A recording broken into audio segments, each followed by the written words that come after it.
Shalom, selamat sore. Perkenalkan, nama saya John Pakpahan.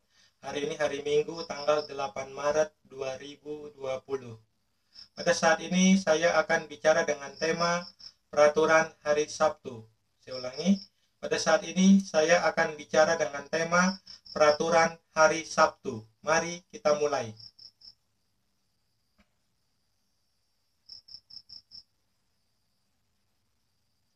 Peraturan hari Sabtu. Kita lihat Al-Quran, surat Al-Baqarah ayat 65. Dan sesungguhnya telah kamu ketahui orang-orang yang melanggar di antaramu pada hari Sabtu. Lalu kami berfirman kepada mereka, jadilah kamu kera yang hina. Kita lihat Al-Quran, surat Al-Araf ayat 163. Dan tanyakanlah kepada Bani Israel tentang negeri yang terletak di dekat laut ketika mereka melanggar aturan pada hari Sabtu. Di waktu datang kepada mereka ikan-ikan yang berada di sekitar mereka terapung-apung di permukaan air, dan di hari-hari yang bukan Sabtu ikan-ikan itu tidak datang kepada mereka. Demikianlah kami mencoba mereka disebabkan mereka berlaku fasik. Kita lihat surat Al-Quran, surat An-Nahl ayat 124. Sesungguhnya diwajibkan menghormati hari Sabtu atas orang-orang Yahudi yang berselisih padanya, dan sesungguhnya Tuhanmu benar-benar akan memberi putusan di antara mereka di hari kiamat terhadap apa yang telah mereka perselisihkan itu. Kita lihat Al-Quran, surat An-Nisa ayat 154.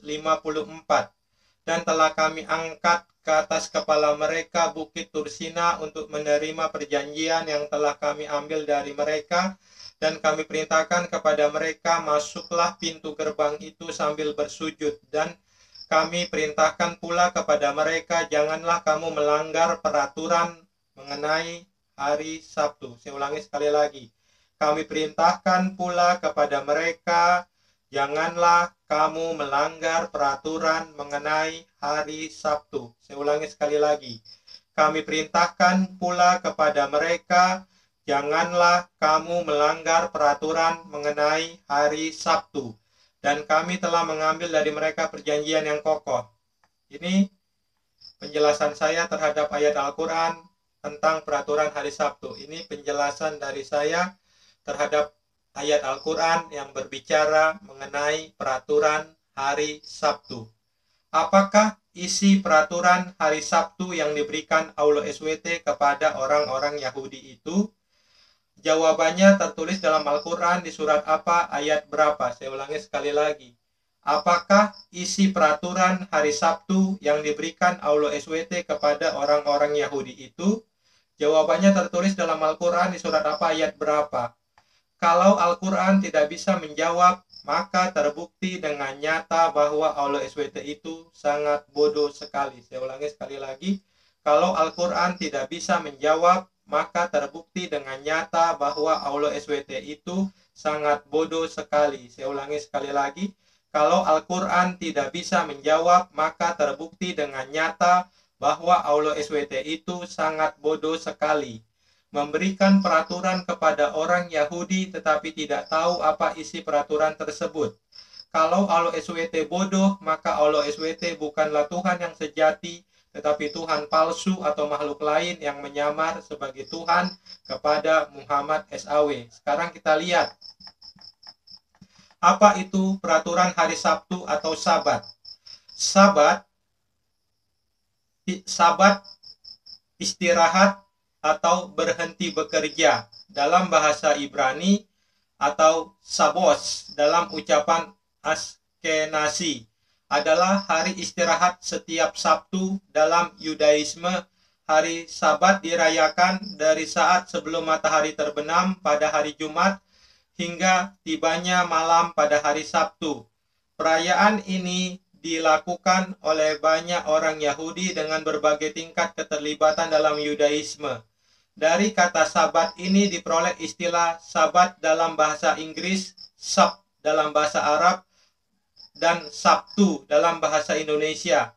Dari kata ini pula muncul konsep sabatikal, yaitu berhenti bekerja pada Sabat.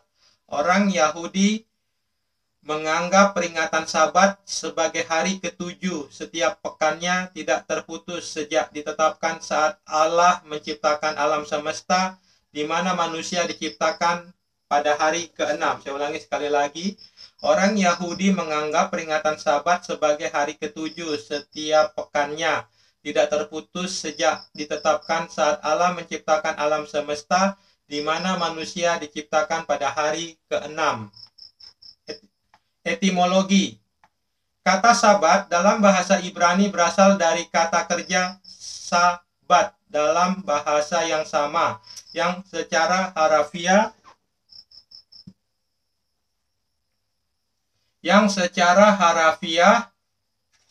kata Sabat dalam bahasa Ibrani berasal dari kata kerja sabat dalam bahasa yang sama, yang secara harafiah berarti berhenti, atau sef yang berarti duduk. Meskipun Sabat hampir secara universal diterjemahkan istirahat atau suatu masa istirahat, terjemahan yang lebih harafiah adalah berhenti, dengan implikasi berhenti dari melakukan pekerjaan. Jadi, Sabat adalah hari untuk orang berhenti bekerja, dengan implikasinya beristirahat. Kata Ibrani untuk melakukan mogok misalnya berasal dari akar kata Ibrani yang sama dengan Sabat dan mengandung implikasi yang sama, yaitu bahwa para buruh yang mogok secara aktif berhenti melakukan pekerjaan dan bukan secara pasif beristirahat. Kebetulan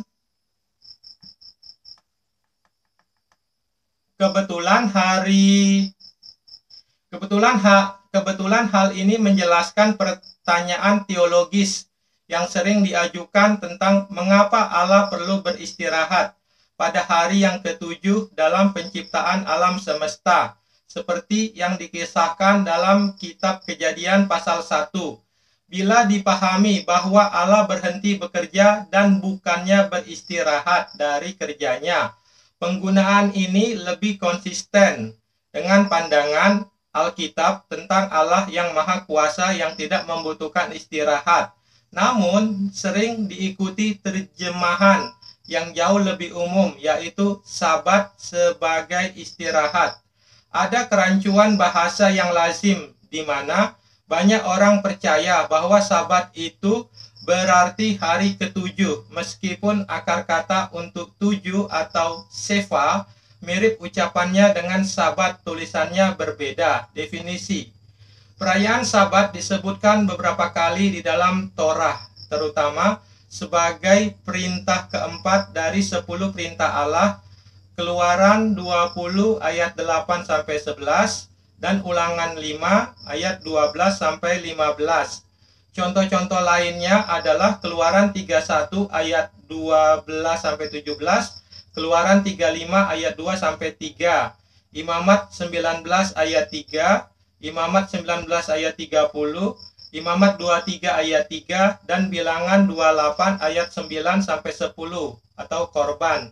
Sabat diacu secara langsung oleh para nabi Yesaya 56 ayat 6 dan ayat Sabat diacu secara langsung oleh para nabi Yesaya. Sabat diacu secara langsung oleh para nabi.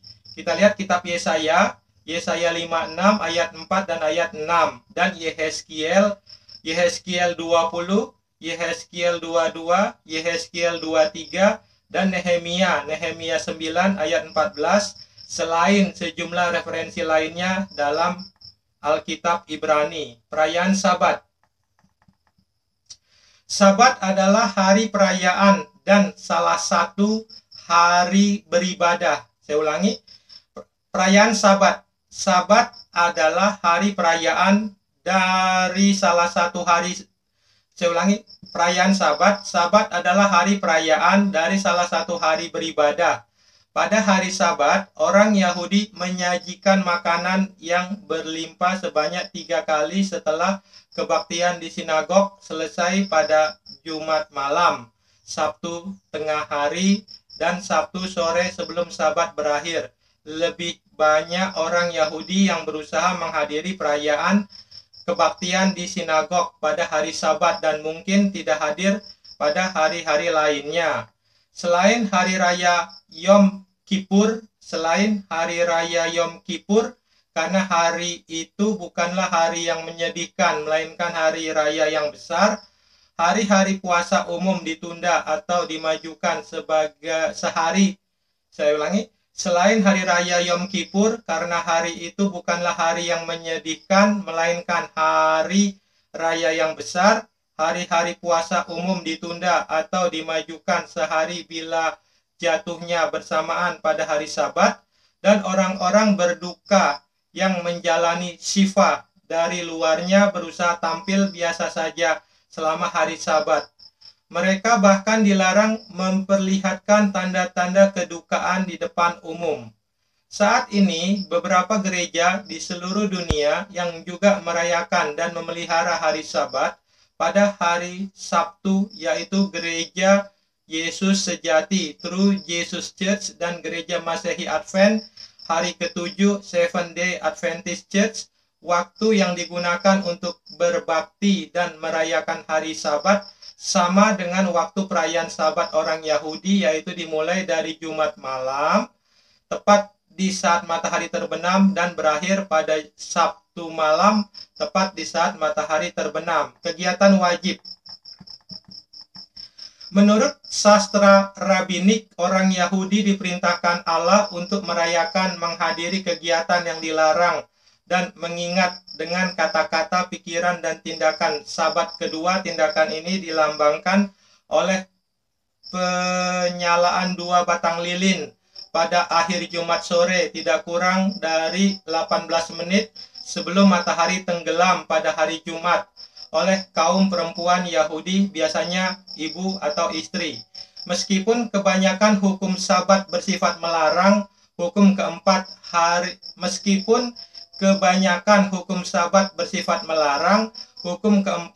dari 10 perintah Tuhan dalam kitab Keluaran diambil oleh Talmud untuk mengacu kepada aspek-aspek yang positif dari Sabat. Hal itu antara lain adalah pengucapan kidus pada secawan anggur koser sebelum makan untuk menghormati hari itu di malam hari dan pagi hari sambil menekankan kekudusan harinya. Lihat daftar doa-doa Ibrani. 3 kali makan dengan penuh sukacita yang minimal meliputi roti, potongan roti kalah yang tradisional, dan daging menurut kebanyakan pandangan tradisional. Mempelajari Torah, mengucapkan Hafdalah pada berakhirnya Sabat pada Sabtu malam, diucapkan pada secawan anggur dengan rempah-rempah yang harum dan lilin. Kegiatan yang dilarang pada hari Sabat. Kegiatan yang dilarang, hukum Yahudi melarang penganutnya melakukan segala bentuk melakah atau kerja, plural melakot, pada hari Sabat. Melakah tidak sama artinya dengan definisi kerja dalam bahasa lain. Artinya pun tidak sama dengan definisi istilahnya sebagaimana dipergunakan dalam fisika.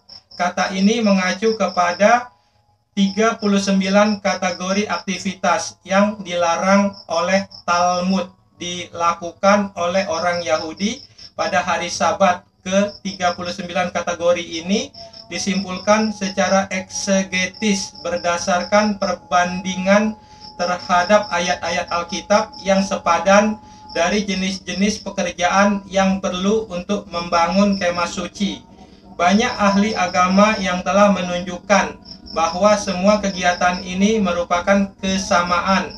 Semua aktivitas ini bersifat kreatif atau kegiatan yang mengandung kontrol atau kuasa terhadap lingkungan seseorang.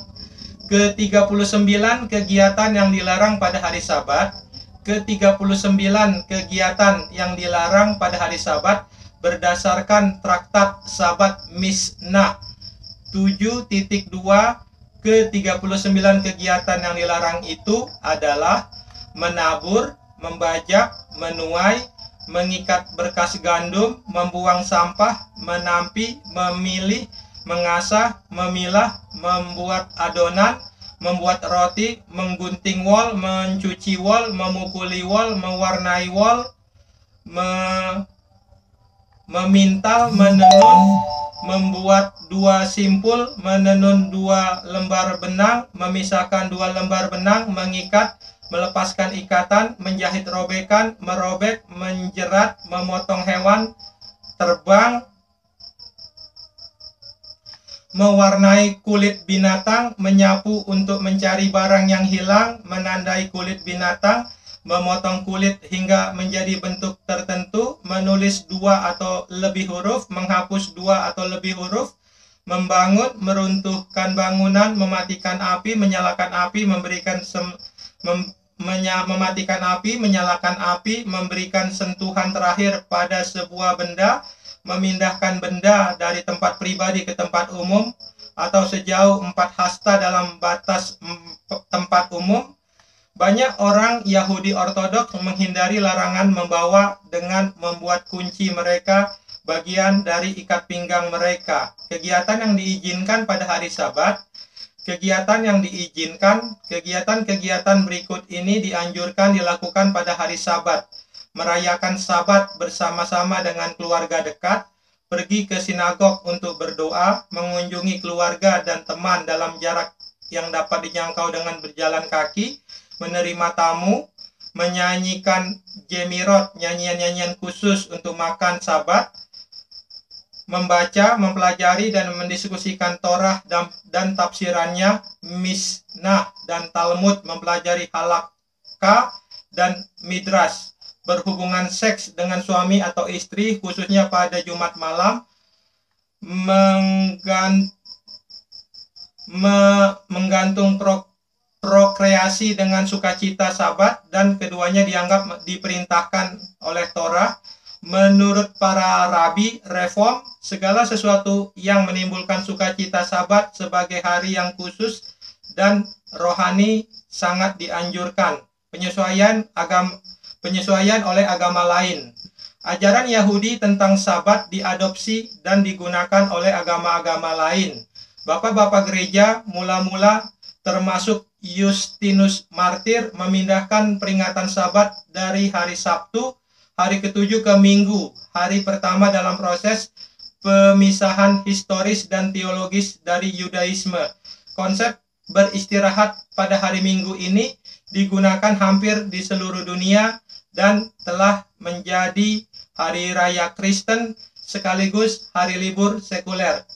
Itulah penjelasan tentang hari Sabat dengan peraturan-peraturan yang boleh dilakukan dan yang tidak boleh dilakukan. Terima kasih. Shalom. Tuhan Yesus Kristus memberkati.